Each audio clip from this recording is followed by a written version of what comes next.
fun day. You've had some conversations with Joey Gase after today's incident. What did you guys come to a conclusion on?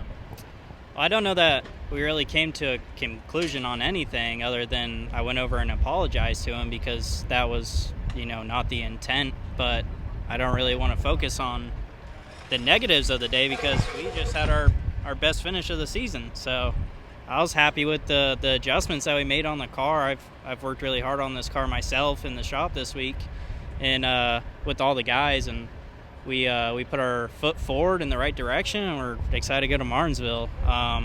This stuff with Joey was not intentional, and me and him talked it out, and me and him, I don't think we'll ever be on the same page, but I think that we understand each other a little bit, or at least understand that it was not the intention, and I hate tearing race cars up. Worked on race cars my whole life, and I know how much work goes into them, and that was just a mistake. How frustrating is it to get into someone that you are very familiar with, did give you an Xfinity start and things like that with Joey?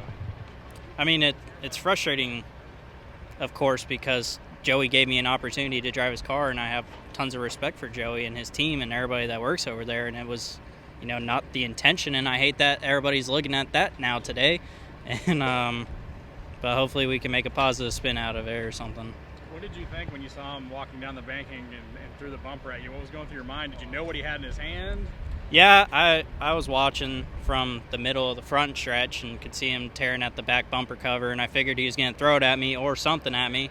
I just hoped he wouldn't walk in front of the car because that was just my biggest concern. If you see, I probably could have stayed with the 5 and got past him, but I checked up just in case he walked in front of me. I just didn't want him to get hurt.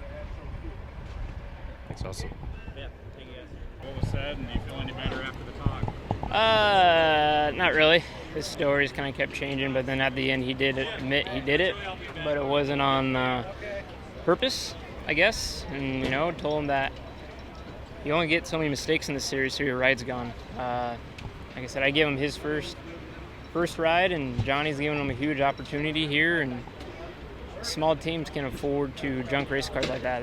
That was a minimum $60,000 hit for me today for no reason at all. And I don't know. I told him he's got to stop making all these mistakes like he's doing every week. This is the first one that affected me badly. But I don't know. There's nothing else I can really say, I guess. See what next week looks like. I guess you can just kind of hope that this is a good lesson, but unfortunately at the cost of you, but something that I guess needs to be learned. Pretty much. I mean, there's really nothing else you can say besides he needs to get his head out of his ass. So, but just got to thank McGrath for teaming up with us this weekend and all our hard work on our team. I mean, we're small organization, and we were going to take 2 cars to Martinsville, and now after that hit, I don't know if we can do that. So. But we'll get on to the next one. Do you sense there will be any penalties following the bumper throw? No idea. So we'll find out. Hope not. Thanks, Joey.